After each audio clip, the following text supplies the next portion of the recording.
안녕하세요. 리서치 헬퍼 박 대표입니다. 오늘은 이 디딤돌 과제, 디딤돌 첫걸음 R&D 관련해가지고 사업 계획서 어떻게 쓰는지 요거에 대해서 한번 설명드리도록 할게요.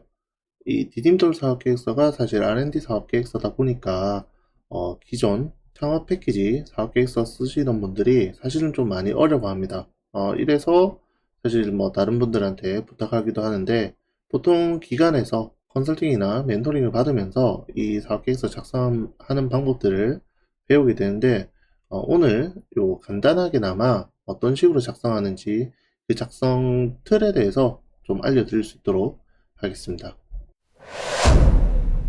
일단 사업계획서 보면 이제 본문 1을 작성하도록 되어 있어요. 오늘은 그 사업비에 대해서는 언급하진 않을 거고 이 사업계획서 내용만 가지고 얘기할 겁니다. 사업계획서는 15페이지 작성하도록 되어 있습니다. 그래서 15페이지 내외로 되어 있기 때문에 오늘 이 페이지 작성하는 거 좀 보여드리면서 대략 한 15페이지에서 한 18페이지 정도 작성할 수 있는 그 가이드를 좀 안내해 드리도록 할게요. 먼저 필요성인데 이 연구개발 과제의 필요성, 그러니까 우리가 뭘 만들 건지 그거에 대해서 좀 나타내 줄 필요가 있습니다. 그래서 이런 이 소제목들을 활용해 가지고 우리가 뭘 개발할 건지, 그 다음에 내용은 이렇게 한 3줄 또는 4줄 정도 적어 주시는 게 제일 좋습니다. 그 다음에 이렇게 그림으로 이렇게 표현을 해줘야 내가 개발하고자 하는 아이템, 그 다음에 이게 왜 필요한지, 그 다음에 어떤 이점이 있는지 이런 것들을 쉽게 설명할 수 있다는 거죠. 그래서 여기 있는 내용들 보시면 전부 다 글자, 그 다음에 이런 문장들이 나와 있고 그 밑에 그림 또는 그림이 먼저 나오는 형태로 진행을 하셔도 상관없습니다.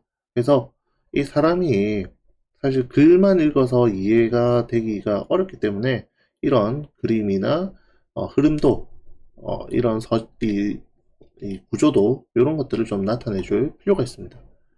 그 다음에 이제 연구개발 과제 최종 목표인데요.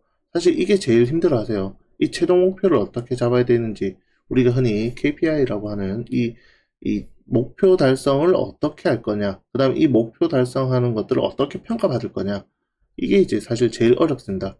그래서 다른 거 보시면 이 성능 지표가 뭐가 있고, 단위가 어떻게 되고, 최종 결과는 이렇게 우리가 달성할 거다. 이때 정확하게 수치를 지정하는 것보다는 무엇 이상, 무엇 이하 이런 식으로 나타내는 게 좋다는 거죠. 그래서 세계 최고 수준은 뭐 이런 식으로 돼 있다. 뭐 이게 사실은 우리가 평가하는 그 시점에 정확하게 파악하기는 어려울 거예요. 그래서 내가 지금 조사했던 내용들을 바탕으로 우리가 경쟁사, 우리가 1등으로 가고자 하는 경쟁사의 이 수준에 대해서 나타내 주셔도 될 것 같아요. 가중치는 본인이 생각했을 때, 이게 한 20%될 거다, 10%될 거다, 라는 것들을 정해 주시면 됩니다. 시료수는, 우리가 몇 개 가지고 테스트를 할 건지, 몇 개 가지고 평가를 받을 건지, 이 내용들을 나타내는 거고, 시험 규격은, 우리가 어떤 그 규정에 따라서 평가를 받을 거다 하는 것들을 이렇게 규격을 나타내 준 것입니다.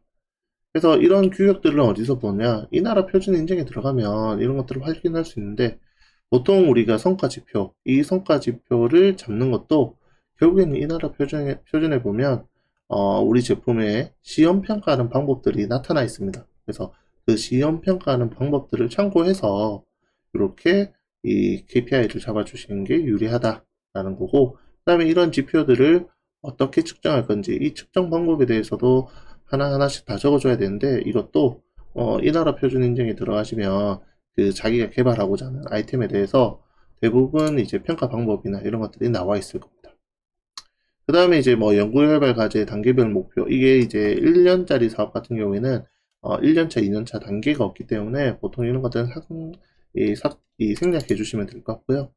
그 다음으로 이제 연구개발 과제의 내용, 여기는 이제 위에 이 최종 목표 달성을 하기 위한 이 제품을 만들기 위한 세부 항목들을 나타내 주는 것이라고 보시면 되겠습니다. 그래서 해양환경 데이터 수집 장치 개발이라고 되어 있으면 그 수집 장치에 어떤 항목들이 있는지, 여기는 이 컨트롤러, 이제 소프트웨어 개발, 하드웨어 개발, 그 다음에 이제 GPS 부착된 장비 개발, 유지보수 용이한 장비 개발 뭐 이런 내용들이 들어가줘야 된다는 거죠. 그 다음에 또 한 가지 데이터 측정도를 위한 뭐 장비 개발이라고 했으면 이 장비 설계를 하고 그 다음에 이 센서 이런 부분들의 개발을 어떻게 하는 과정들이 있는지 이런 것들을 좀 이런 형태로 작성을 해준다는 거죠. 여기에 이제 필요하면 그림이나 표 형태로 나타내 줄 필요가 있습니다. 그 다음에 연구개발 과제 수행 일정인데요. 수행 일정은 보통 이렇게 간트 차트 형태로 많이 나타내 줍니다. 그 다음에 이제 추진 전략과 방법인데요. 추진 전략은 위에 얘기했던 우리가 연구 개발하고자 했던 내용들에 대해서 한 번 더 상세하게 방법을 작성해 주신다고 생각하면 됩니다. 그래서 위에서 얘기했던 이 플랫폼 개발을 추진하기 위해서 누가 무엇을 담당해서 어떻게 만들어 갈 건지 그 방법에 대해서 좀 상세하게 적어 주시는 곳이라고 생각하시면 될 것 같아요. 추진 체계는 이렇게 우리 여기 참여하는 인력들 전원이 어떤 것들을 개발할 건지 이런 도식화해 줬다라는 것들로 생각하시면 됩니다. 그래서 이런 표 형태, 이런 그 우리가 한글 파일에서 표 형태로 만들기도 하고요. 이게 조금 표로 만들기 너무 뭐 좀 귀찮다, 힘들다라고 하시면 PPT에서 이런 형태로 나타내 주셔도 무방합니다.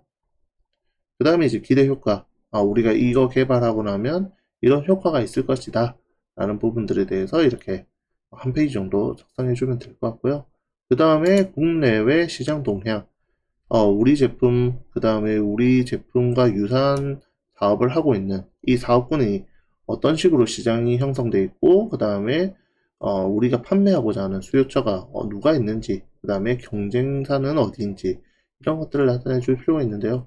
경쟁사 같은 경우에는 사실 표 형태로 우리 제품과 그 다음에 다른 경쟁사 제품들을 비교해 주는 게 한눈에 보기 좋습니다. 그 다음에 이런 시장 규모하고 이런 현황에 대해서는 사실 좀 파악하기 어려울 텐데 중소기업 기술 로드맵을 보시면 우리 시장 규모나 그 다음에 수출입 현황, 그 다음에 경쟁사들이 어떤 업체들이 있는지 이런 것들이 좀 자세히 나와 있으니까 참고해 주시면 좋을 것 같아요. 그 다음에 이제 지재권 뭐 이런 부분은 사실 이제 다른 업체들이 어떤 지재권을 가지고 있고 우리가 이런 기술들을 보유하고 있기 때문에 회피 전략이 가능하다라는 형태로 나타내 줄 텐데 이것도 사실 뭐 표 형태로 이렇게 표현해 주시는 게 보기 좋다라는 거죠.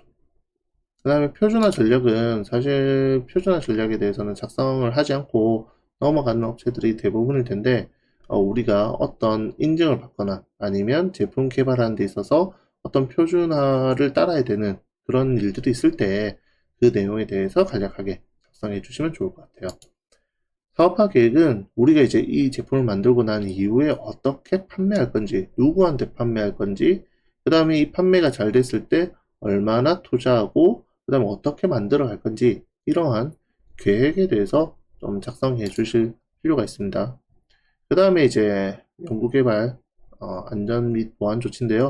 이거 같은 경우에는, 나중에 협약할 때 제출하는 건데, 보통 이런 표 형태로 많이 나타내요.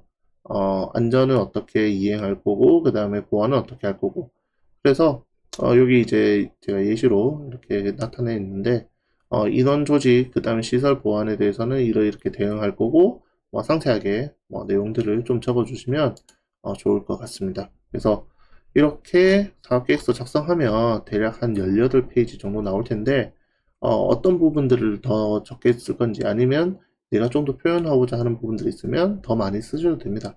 그 대신에 우리가 15페이지 내외로 작성하는 거기 때문에 그 페이지 지켜주시면 좋을 것 같습니다. 예, 간단하게나마 우리가 사업계획서 작성하는 방법에 대해서 알아봤는데요. 사업계획서 맨 처음에 접근하기가 상당히 어렵다고 느끼시는 이유가 KPI, 그 목표 달성을 어떻게 할 것인지 이 부분에 대해서 상당히 어려워하시기 때문에 사업계획서 쓰는 게 어렵다라고 생각하실 텐데 오늘 이 설명드렸던 이 나라 표준 인증 관련된 사이트를 참고하셔서 우리 제품에 맞는 개발 과정 그 다음에 어떤 목표를 달성할 것인지 이런 것들을 참고해 주시면 좋을 것 같습니다. 자, 이상으로 리서치 헬퍼 박 대표였습니다.